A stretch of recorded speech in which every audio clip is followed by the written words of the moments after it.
नमस्कार. प्राईम पॉइंटमध्ये मी सुहास आपल्या सगळ्यांचं स्वागत करतो. एक मोठी बातमी समोर आली आहे.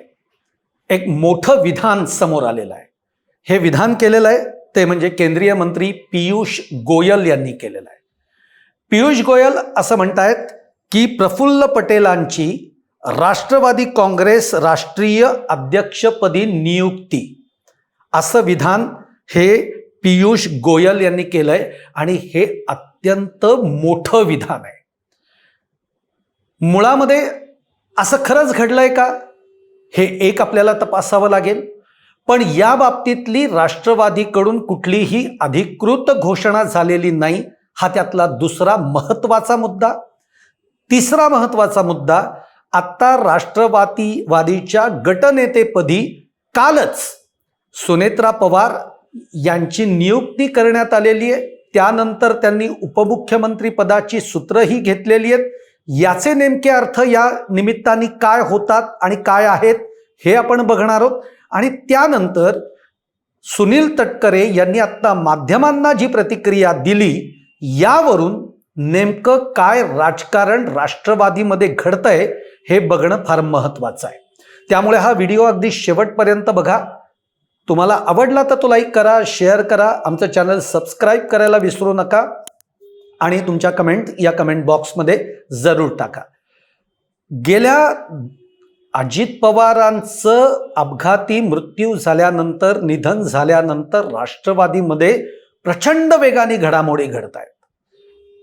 सुनेत्रा पवार यांनी घाईघाईमध्ये अगदी 72 तास होतायत न होतायत तोच उपमुख्यमंत्री पदाची शपथ घेतली. त्यांची गटनेतेपदी निवडही झाली. त्यांच्या या घाईघाईतल्या निर्णयावर चर्चा झडल्या आहेत. पण मग नेमका हा निर्णय का घेतला गेला, का घेण्यात आला, यामागं अत्यंत काही महत्त्वाची कारणं आहेत. ती मी तुम्हाला विस्तृतपणाने सांगणार आहेत. आणि मग पीयूष गोयल यांचं जे विधान आहे, हे विधान का मोठं आहे, का गंभीर आहे आणि खरंच असं काही घडतंय का, घडलंय का, हे बघणं त्या दृष्टीनं महत्त्वाचं ठरणार आहे. यापूर्वी आपण हे बघूयात की अजित पवार जेव्हा होते हयात असताना त्यांची जी राष्ट्रवादी आहे, या राष्ट्रवादीचं म्हणजे क्रोनॉलॉजी कशी होती की अजित पवार हे या पक्षाचे राष्ट्रीय अध्यक्ष होते. म्हणजे राष्ट्रवादी पक्षाचे, अजित पवार गटाचे ते सर्वेसर्वा होते, ते राष्ट्रीय अध्यक्ष होते.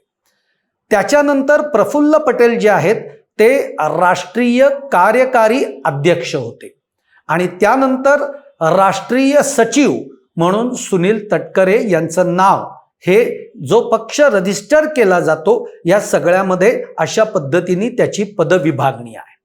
तर याच्यामध्ये अजितदादांचा अपघाती मृत्यू झाला. अचानक ते या आपल्या सगळ्यातनं निघून गेले आणि अशा वेळेला हा पक्ष किंवा हा पक्ष कुणाच्या ताब्यात येऊ शकतो किंवा पक्षाची सूत्र कुणाच्या ताब्यात येतात, तर ती कार्यकारी अध्यक्ष प्रफुल्ल पटेल यांच्याकडे येतात. आता सुनेत्रा पवार यांनी घाईघाईमध्ये उपमुख्यमंत्री पदाची शपथ का घेतली, याचं कारण आपण समजून घेऊयात आणि मग पुढच्या टप्प्यावर वळूया. अनेक चर्चा झाल्या, टीकाही काही माध्यमातून होती आहे की एवढी घाई करायची कारण काय. एक लक्षात घ्या की दोन राष्ट्रवादींच्या विलिनीकरणाची सध्या जोरदार चर्चा सुरू आहे. अजितदादांच्या जाण्यानंतर तर या चर्चेनं जोर धरलाय. याच्यामध्ये जयंत पाटलांनी नुकतंच एक विधान केलं की आमच्यामध्ये या संदर्भामध्ये अजितदादांमध्ये माझ्यांमध्ये अनेक बैठका झाल्या. अगदी येणाऱ्या 12 तारखेला आम्ही 2 राष्ट्रवादी एकत्र येणार आहोत, याची घोषणा सुद्धा करणार होतो. आता याच्यामध्ये राष्ट्रवादी अजित पवार गटातल्या काही नेत्यांचा विरोध आहे, असंही जयंत पाटलांनी म्हटलंय. आता या गोष्टीकडे आपल्याला प्रामुख्याने बघायचं आहे की तो विरोध कुणाचा आहे. आता जयंत पाटलांनी जो एक व्हिडिओ समोर आणलेला आहे की आमच्या बैठका चालल्या होत्या, याचा एक व्हिडिओ त्यांनी दाखवलेला आहे. या बैठकांमध्ये आपल्याला अमोल कोल्हे दिसतात, त्याच्यानंतर रोहित पवार दिसतात, इकडे स्वतः अजितदादा बसलेले आहेत, समोर शरद पवार बसलेले आहेत. हे सगळे आपल्याला राष्ट्रवादीचे प्रदेशाध्यक्ष दिसतात, अजित पवार शरद पवार गटातले, पण याच्यामध्ये सुनील तटकरे कुठेही नाही आहेत, प्रफुल्ल पटेल कुठेही नाही आहेत. याचा अर्थ जेव्हा जयंत पाटील असं म्हणाले की मी जेव्हा अजित पवारांना म्हणालो की या विलिनीकरणाला काहींचा विरोध आहे, तेव्हा अजित पवार असं म्हणाले होते की बहुतांश आमदार या विलिनीकरणाला होकार त्यांनी दिलेला आहे किंवा त्यांच्याही मनात ते आहे. काही मोजक्या लोकांचा, नेत्यांचा, आमदारांचा याला विरोध आहे, पण जेव्हा मी ही गोष्ट त्यांच्या समोर मांडीन तेव्हा त्यांचा विरोध राहणार नाही, असं अजित पवार म्हणाले होते, असं जयंत पाटलांनी सांगितलंय. तर याला विरोध कुणाचा होता? तर उघडपणाने प्रफुल्ल पटेल यांनी त्याच वेळेला एक विधान केल्याचं आपल्याला आठवतही असेल. प्रफुल्ल पटेल यांनी 2 राष्ट्रवादी एकत्र येत आहेत याबाबत चर्चा सुरू आहे आणि आम्ही एकत्र येतोय या सगळ्या गोष्टींचा इन्कार केलेला होता स्पष्ट शब्दामध्ये की असं काहीही होत नाहीये किंवा अशी काही चर्चा नाही. याचा अर्थ उघड आहे की प्रफुल्ल पटेल असतील, सुनील तटकरे असतील किंवा छगन भुजबळ असतील, यांचा या एकत्रीकरणाच्या प्रयत्नांना विरोध आहे. हा त्यावेळेला चर्चेत होताही आणि तो आहे सुद्धा. आता आपण येऊयात की सुनेत्रा पवारांनी जे हे घाईघाईत पाऊल उचललेलं आहे ते यासाठी उचललेलं आहे की जेव्हा गटनेता हा पक्षाचा निवडला जातो आणि त्या गटनेतेपदी जेव्हा सुनेत्रा पवारांची वर्णी लागते तेव्हा गटनेता म्हणून काही अधिकार असतात. मुळामध्ये अजितदादा हे राष्ट्रवादी पक्षाचे अध्यक्ष, राष्ट्रीय अध्यक्ष होते, त्यानंतर आता ते नाहीत. त्यामुळे सुनेत्रा पवार जर आता गटनेता होत आहेत तर राष्ट्रवादीमध्ये मुळात पहिल्यांदी कार्यकारिणीची बैठक होईल. या बैठकीमध्ये त्या पक्षाचा राष्ट्रीय अध्यक्षाची निवड होईल, तो चेहरा ठरेल. अजून तशा पद्धतीची कोणतीही प्रक्रिया ही पार पडलेली नाही किंवा अजूनपर्यंत तरी तशा पद्धतीने अधिकृत त्याला कोणतीही गोष्ट पुढे आलेली नाही. आणि म्हणून सुनील तटकरेही असं म्हणालेले आहेत की पियुष गोयल काय म्हटलेत हे मला माहिती नाही, एवढंच विधान त्यांनी केलेलं आहे. अशा पद्धतीचं कोणतंही घटना ही घडलेली नाही असं सुनील तटकरे म्हणतायत.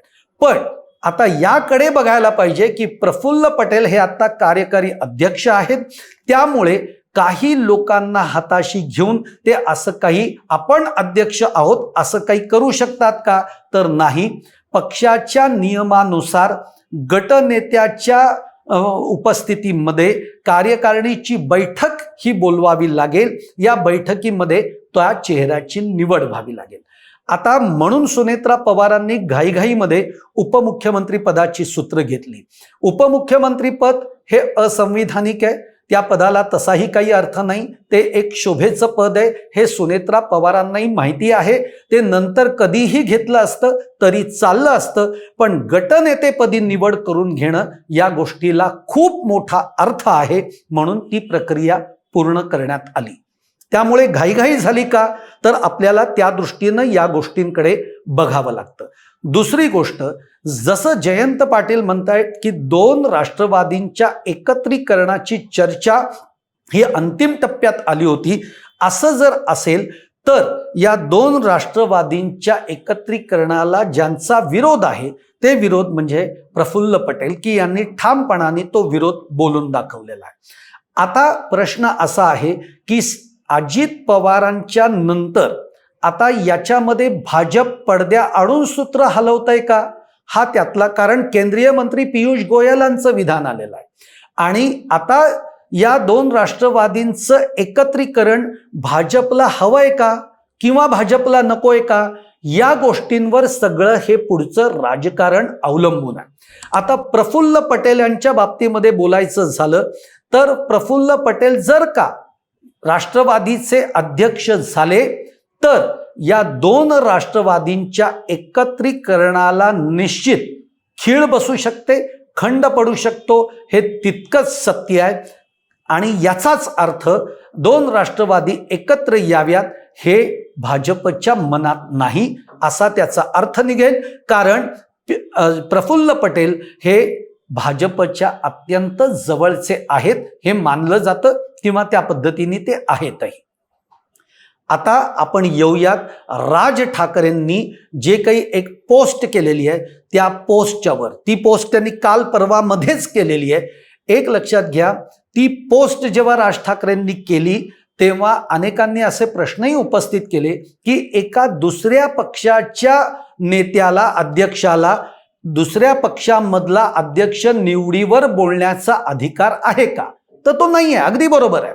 अशा गोष्टी कधीच अपवादात्मक घडतात आणि राज ठाकरेंनी ती पोस्ट केली आहे. राज ठाकरेंनी त्या पोस्टमध्ये असं म्हटलंय, म्हणजे त्याचा आशय आता माझ्यासमोर ती पोस्ट नाही आहे, पण त्यातला आशय असा आहे की आत्ताचं जे राजकारण सुरू आहे ते इतकं वाईट आहे की त्याच्यावर भाष्य करावं हे सुद्धा मला खरं तर पटत नाही आहे. परंतु अजित पवार यांच्या जाण्यानंतर राष्ट्रवादी पक्षाचा अध्यक्ष हा मराठी असावा, तो पटेल नसावा. तो एक वेळ पाटील चालेल पण पटेल नको, अशा पद्धतीचं एक पोस्ट ही राज ठाकरेंनी केलेली आहे. याचा अर्थ राज ठाकरेंना या गोष्टींची कल्पना का आली असेल तर ज्या राज ठाकरेंनी शिवसेनेच्या ज्या पद्धतीने 2 तुकडे झालेत हे राज ठाकरेंनी बघितलेलं आहे. त्यातली एक शिवसेना, एकनाथ शिंदेची शिवसेना ही जर का अमित शहा चालवतायत अशी जी काही चर्चा वारंवार होते हे राज ठाकरे बघतायत आणि त्याच्यातनंच ही पोस्ट राज ठाकरेंनी 2 दिवसापूर्वी केलेली होती की एक वेळ राष्ट्रवादीचे अध्यक्ष पाटील चालतील पण पटेल नको. आता खरं तर राज ठाकरेंनी कधीच जातीपातीला स्थान दिलेलं नाही किंवा त्यांनी शरद पवारांची राष्ट्रवादी ही जातीपातीचं राजकारण करणारी पार्टी आहे, पक्ष आहे असं देखील त्यांनी म्हटलेलं असलं तरी या महाराष्ट्रातनं जे ठाकरे ब्रँड किंवा पवार ब्रँड हा जो काही संपवू पाहतायत आणि हे राज ठाकरेंना जेव्हा त्याचं कळतंय, आकलन होत असतं आणि राज ठाकरे हे अत्यंत या बाबतीमध्ये चाणाक्ष आहेत, हुशार आहेत. त्यांना पुढच्या गोष्टी काय घडतायत, घडामोडी घडतायत हे त्यांनाही कळत असतं आणि त्यातनंच ही पोस्ट त्यांनी केलेली आहे की एक वेळ पाटील चालतील पण पटेल नको. याचं कारण असं आहे की मुळामध्ये राष्ट्रवादी हा मराठी मातीतनं जन्मलेला, मराठी माणसांसाठी, मराठा माणसांसाठीची ही पार्टी आहे. आज राष्ट्रवादीचं जेव्हा आपण नाव घेतो तेव्हा बहुत करून मराठा समाजाचं प्राबल्य असणारी ही पार्टी म्हणून राष्ट्रवादीकडे बघितलं जातं. आज पश्चिम महाराष्ट्रातला बहुसंख्य मराठा समाज हा या राष्ट्रवादीचा पाठीशी आहे. तो शरद पवारांच्या पाठीशी आहे, अजित पवारांच्या पाठीशी आहे. महाराष्ट्रातला बहुतेक मराठवाड्यातला जो मराठा, कुणबी मराठा हा जो एक समाज आहे हा या राष्ट्रवादीच्या बरोबर आहे, त्याच्या पाठीमागे आहे. तो शरद पवारांच्याही आहे, अजित पवारांच्याही आहे आणि त्यामुळे जर का आता अजित पवारांच्या जाण्यानंतर अजित पवार गटाच्या राष्ट्रवादीचा जर का कोणी राष्ट्रीय अध्यक्ष व्हायचा असेल तर तो पाटील चालेल पण पटेल नको. सुनेत्रा पवार यांनी याच गोष्टी ओळखून तातडीनं पावलं उचलून त्या अजितदादांच्या चितेची आग ही विसते न विसतेस तो काही पावलं तातडीनं उचलली आहेत. याच्या मागे काही ही महत्वाची कारणं आहेत. कारण पार्टीवर ताबा हा सांगितला जाऊ शकतो. याच्या मागे भाजपचं देखील राजकारण असू शकतं. कारण भाजपची आत्ताची गणितं काय आहेत, कारण जर 2 पार्टी एकत्र आल्या तर शरद पवार हे भाजपच्या केंद्रीय सरकारला किंवा ते NDA मध्ये सामील होतील का, या बाबतीमध्ये जर का भाजपला काही प्रश्न असतील आणि जर तसं होणार नसेल, शरद पवार जर का आपल्याला समर्थन देणार नसतील तर या 2 पार्टी एकत्र येऊन चालणार नाही, अशी देखील एक भूमिका भाजपची असू शकते. त्यामुळे आता प्रफुल्ल पटेल यांचं नाव राष्ट्रीय अध्यक्ष म्हणून तातडीनं हे यांनी का सुचवावं पियुष गोयल यांनी, हे फार महत्वाचं आहे. त्यांचं हे मोठं विधान आहे आणि त्यामुळे या सगळ्याकडे आत्ता तरी आपल्याला खूप बारकाईनं बघावं लागतं. अजून तरी राष्ट्रवादीकडनं अशा पद्धतीची कोणतीही अधिकृत घोषणा झालेली नाही. सुनील तटकरेंनीही तसं काही सांगितलेलं नाही. आणि आता पक्षाच्या गटनेत्या या सुनेत्रा पवार आहेत. त्यामुळे अधिकृत जोपर्यंत समोर येत नाही तोपर्यंत या बातमीवर आपण विश्वास ठेवायचा नाहीये. पण पडद्यामागून या हालचाली घडतायत का? प्रफुल्ल पटेल किंवा या काही मंडळींचा तसा पद्धतीचा काही डाव आहे का? कारण हे सगळे मंडळी आता भाजपच्या जवळची आहेत. मग त्याच्यामध्ये प्रफुल्ल पटेल असतील, छगन भुजबळ असतील, सुनील तटकरे असतील, धनंजय मुंडे असतील. त्यामुळे त्या अर्थाने सुद्धा या सगळ्या गोष्टींकडे बारकाईनं बघणं हे खूप गरजेचं आहे. आणि म्हणून आता मी हा व्हिडिओ, फक्त ही बातमी आली आहे, हे विधान आलेलं आहे, याच्यावर आता चर्चा होणार आहेत. पण याच्या बाबतीमध्ये कुठेही अधिकृत राष्ट्रवादीकडनं कोणीच घोषणा केलेली नाही.